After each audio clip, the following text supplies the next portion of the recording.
Audition నుంచి వచ్చావా? అక్కడ వాటర్ పెట్టాను, తాగు. ఏమైంది ఇవాళ ఆడిషన్లో? ఏమన్నారు? వెళ్ళారమ్మా, ఆడిషన్ ఇచ్చి వచ్చాను, చెప్తా అన్నారు వాళ్ళు.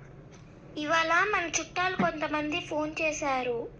మీ బాబు డిగ్రీ చదివాడు కదా, జాబ్ చేసుకోవచ్చు కదా అన్నారు.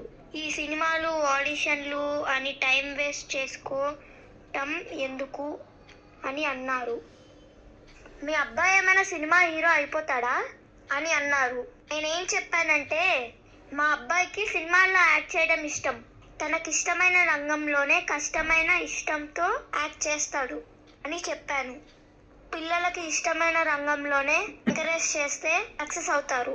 మా అబ్బాయికి సినిమా రంగమే ఇష్టమని చెప్పాను. అసలు నీకు ఎప్పుడు ఛాన్స్ వస్తుంది? ఎప్పుడు నువ్వు యాక్టింగ్ చేస్తావు? ఎప్పుడు యాక్టర్ అవుతావు, మంచి పేరు తెచ్చుకుంటావు? అమ్మా, అవకాశాలు అంత త్వరగా రావట్లేదు, ఏం చేయమంటావు? చిరంజీవి గారు లాంటి వారే ఏ బ్యాక్గ్రౌండ్ లేకుండా ఎన్నో ఇయర్స్ స్ట్రగుల్ అయ్యాక టాలెంట్తో ఆయన సక్సెస్ అయ్యారు. రవితేజ, నాని, విజయ్ దేవరకొండ లాంటి హీరోస్ చాలా ఇయర్స్ స్ట్రగుల్స్ పడ్డాక వాళ్ళ టాలెంట్తో స్టార్ హీరోస్ అయ్యారు.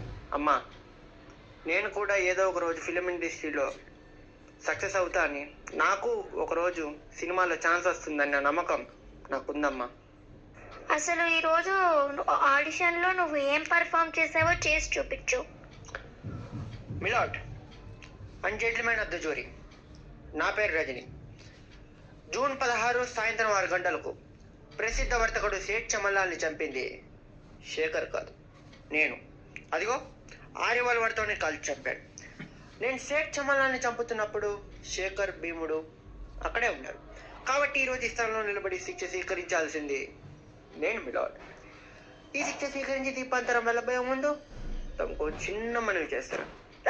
కోర్టులో ఒక్కసారైనా 4 అర్థం ఉన్న వాక్యాలు పడి ఉండాలంటే నేను చెప్పే వాక్యాలు దయచేసి రాసుకోండి మిలాడ్. ఈరోజు నేనే మీ ముందుకు వచ్చినా నిలబడ్డాను, నాకు శిక్ష విధిస్తున్నారు. కానీ నేను 10 సంవత్సరాల పచ్చి మోసాలు చేశాను, 1,00,000 వేషాలు వేశాను, 1,00,000 దుర్మార్గాలు చేశాను, లంచాలు విసిరేశాను, ఎగ్జిబిషన్లని, క్లబ్బులని, జూదాన్ని, వ్యభిచారాన్ని ఓపెన్గా నడిపించాను. నాకు శిక్ష విధించారా? లేదు. నాకు పార్టీలు ఇచ్చారు, ఫంక్షన్లు చేశారు, మాస్టర్ జీ అన్నారు, ప్లానింగ్ జీనియస్ అన్నారు. బయట నా కోసం, నా స్నేహం కోసం కుక్కల్లా కొట్టుకు తెస్తున్నారు. ఇప్పుడు మీరు హంతకుడిని విచారిస్తున్నారు. మంచిదే, ఓ సంఘానికి ద్రోహం చేయటం మంచిది, నష్టమే, నేను కాదను. కానీ మనిషికి ఆ సంఘం ఏం ద్రోహం చేసిందో మాట్లాడరే. ఈ ప్రశ్నలన్నింటికీ సమాధానం దొరికే వరకు ఇక్కడ ఏ మనిషిని ఏ కోర్టు విచారించే హక్కు లేదు మిలాడ్, హక్కు లేదు. ఇప్పుడు నాకు 30 సంవత్సరాలు, 10 సంవత్సరాలు పువ్వుల్లా బతికాడు. సేట బతుకుల్లో నిప్పులు పోశాడు. అప్పుడు ఈ మనుషులంతా ఏమైపోయారు? నన్ను, నా అంతరాత్మని ముక్కలుగా రాబందులు అబ్బికుతున్నారు ఎవరన్నా. ఆ రోజు మా కన్న తల్లి శవాన్ని దహించడానికి పైసా లేని ఆ రాత్రి అడుక్కున్న ఆ రోజు ఈ కోట్లన్నీ ఏమైపోయినాయి? ఈ లా అండ్ ఆర్డర్ ఎక్కడుంది? ఈ సాంఘిక భద్రత ఆ రోజు ఏం చేస్తుంది? ఆ రోజు న్యాయం అవసరం లేని ఈ సంఘానికి ఈ రోజు నన్ను శిక్షించే హక్కు ఎవరిచ్చారు? ఎవరిచ్చారు? ఇదే అమ్మ డైలాగ్. కంగ్రాచులేషన్స్, చాలా బాగా యాక్ట్ చేసావు. ఆ కళమ్మ తల్లి దయ వల్ల ఏదో ఒక రోజు ఈ సినిమా ఇండస్ట్రీలో సక్సెస్ఫుల్గా నువ్వు అనుకున్న గోల్కి రీచ్ అవుతావు. ఎవరేమన్నా పట్టించుకోవద్దు, నీకు ఆ దేవుడు, మేము తోడుగా ఉంటాం. All the best, best of luck.